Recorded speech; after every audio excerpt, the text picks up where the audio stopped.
వాడి లక్షణం అది. అపవాది ఎప్పుడు పీడిస్తాడు. ఎలా పీడిస్తాడంటే రోగాలు పెడతాడు, జబ్బులు పెడతాడు, అప్పులు పెడతాడు, సమస్యలు తీసుకొస్తాడు, విభేదాలు సృష్టిస్తాడు, కుటుంబంలో నెమ్మది లేకుండా చేస్తాడు. ఎప్పుడు చూడు పీడిస్తూ ఉంటాడు. అయితే మన దేవుడు పీడించే దేవుడు కాదు. నీ దేవుడు, నా దేవుడు పీడించే దేవుడు కాదు. నిన్ను రోగాలతో నాశనపరిచే దేవుడు కాదు. మరి ఎవరినంటేనట మన దేవుడు మేలు చేసే దేవుడు.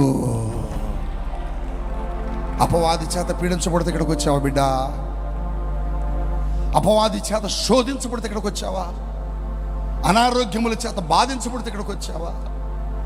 కుటుంబంలో నెమ్మది లేక, కుటుంబంలో సంతోషం లేక, ఇంట్లోకి వస్తే నిద్ర లేక, ఇంట్లోకి వస్తే సమాధానం లేక, ఇంట్లోకి వస్తే సంతోషం లేక, ఇంట్లోకి వస్తే మనశ్శాంతి లేకుండా చేస్తున్నవాడు ఎవడంటే అపవాది.